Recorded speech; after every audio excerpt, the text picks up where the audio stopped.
Throughout the course of this season on AudioBuzz, we've tried to cover as many practical topics as our time would allow.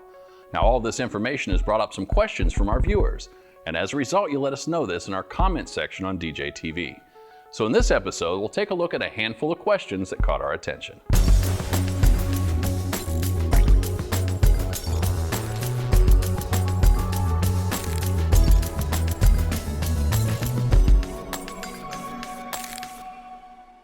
All right, in no particular order of questions, let's get started.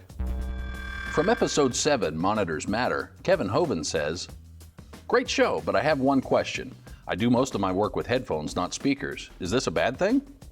If you're editing your project and only making edit decisions in regards to sound placement, not making any decisions on the mix, EQ, or overall sound of your audio, then headphones are perfectly acceptable. I'd recommend getting a set of closed-back headphones that cover your ears completely. There are a variety of types that partially cover your ear, but after prolonged use, your ears tend to become sore. Also, it's a good idea to keep the volume to a minimum, as to not wear on your eardrums." Some of the editing work that's done on stack tracks is actually done on a laptop through headphones, saving the final EQ and mix for the edit suite with a pair of JBL LSR monitors. Okay, from the same episode, Simon Giddings asks, "The monitors have been dealt with, but what should I be looking for in terms of getting the sound out of the computer? Should I be looking at special audio cards or external devices?" If you're importing all of your audio from your camera and then exporting the finished edit to, let's say, a DVD, you can do this with the audio hardware built right into your computer. One advantage of an upgraded audio card would be better quality and less noise. An external USB or FireWire interface is a must if you're doing any voiceover or recording anything in your studio. Most onboard audio is sadly lacking in quality here, and you'll probably be disappointed with the results.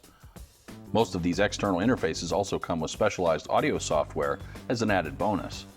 For example, you can get a DigiDesign Inbox 2 Mini for under $300, and it comes with Pro Tools LE. From the Padded Room, Episode 3, 2 interesting questions were brought up. Bill Chanel writes, "Great segment. I really like the tip about the carpet tag strips. I wish you could have touched just a bit more on where to place the materials." And from Reginaldo Suarez, "Are you talking about covering all the walls in a room from top to bottom? In my case, I use an open space as my studio and sometimes use my on-camera mic to record audio with. Would some foam do the trick? Should all 4 walls have some foam or just the ones near my camera?"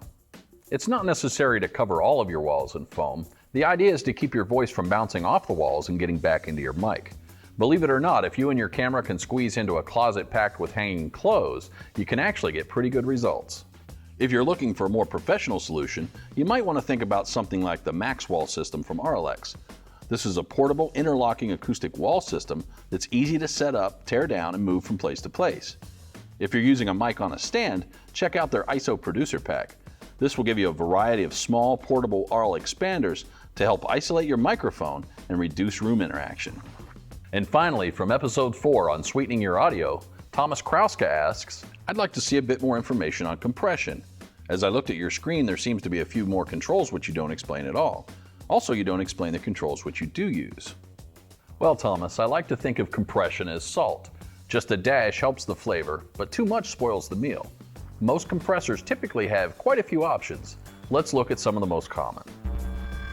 A compressor can help you bring your loud and soft parts closer together to increase the intelligibility of your dialogue and increase the punch and power of your sound effects. The threshold control allows you to set the level above which the compressor will actually start altering the input signal. The ratio sets the amount of gain reduction for each decibel of input above this threshold. With a threshold setting of -6 decibels and a ratio setting of 3:1, for every 3 decibels of input over the -6 dB threshold, the compressor will output 1 decibel of signal. Attack sets how fast the compressor responds to the signal once it passes the threshold.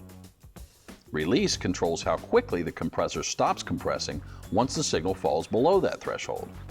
These 2 controls together can help smooth the effect or make it more responsive to changes. The output control lets you set the level that will feed out of the compressor and back into your mixer channel, allowing you to make up for the overall amount of gain reduction that results from the initial compression. Hard knee and soft knee refer to the way in which the compressor treats the signal around the threshold. A hard knee will apply the full amount of compression to the signal the moment it crosses the threshold, while a soft knee might start at a 1:1 ratio and gradually increase to the final ratio, resulting in a more gentle effect. The peak setting detects signal peaks and applies compression to them. Peak is more often used to control signal spikes and transients, and to prevent overloads and distortion, perhaps on a percussion track. Audio compression is extremely important for editors to understand, since pros use it on nearly every project. While you can use a wide variety of pre-configured plugins, real-world audio fixes don't always fall into the neat and tidy presets. Understanding some of the science behind the controls will help, but there's still no substitute for practical experience. I hope you've learned a little more about the world of audio and are able to use this information to make better videos. Thanks for watching AudioBuzz.